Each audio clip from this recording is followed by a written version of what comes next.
મહાકુંભમાં આજે વસંત પંચમી પર ત્રીજું અમૃત સ્નાન વહેલી સવારથી અખાડા સાધુ સંતો શ્રદ્ધાળુઓનો જમાવડો જામી ગયો છે। સૌથી પહેલા નાગા સાધુએ શાહી સ્નાન કર્યું, ત્યારબાદ અખાડાઓએ સંગમમાં ડૂબકી લગાવી। સૌપ્રથમ મહાનિર્વાણી અખાડાએ શાહી સ્નાન કર્યું, ત્યારબાદ નિરંજની અખાડાને, ત્યારબાદ જૂના અખાડાનું સ્નાન કરી રહેલા શ્રદ્ધાળુ પર હેલિકોપ્ટરથી પુષ્પ વર્ષા કરવામાં આવી। અવ્યવસ્થા ન સર્જાય તે માટે જડબે સલાગ બંદોબસ્ત ગોઠવવામાં આવ્યો છે। ઓપરેશન 11 હેઠળ ક્રાઉડ મેનેજમેન્ટનો સ્પેશિયલ પ્લાન છે। શ્રદ્ધાળુઓની સુરક્ષાને રાખી વન વે રૂટ તૈયાર કરવામાં આવ્યો છે। પાંટોન પુલ પરથી આવતા લોકો માટે પણ વ્યવસ્થા કરવામાં આવી છે। આજે 5 કરોડ શ્રદ્ધાળુઓ અમૃત સ્નાન કરે તેવી શક્યતાઓ છે। અત્યાર સુધી 33 કરોડથી વધુ લોકો સંગમમાં ડૂબકી લગાવી ચૂક્યા છે।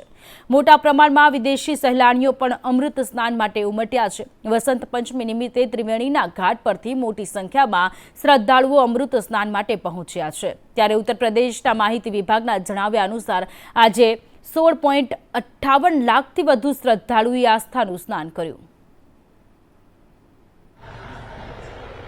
સૌથી પહેલા નાગા સાધુઓએ શાહી સ્નાન કર્યું છે। 5 કરોડ શ્રદ્ધાળુઓએ અમૃત સ્નાન કરી શકે આજના દિવસે તે પ્રકારની સંભાવનાઓ પણ અત્યારે વ્યક્ત કરવામાં આવી રહી છે।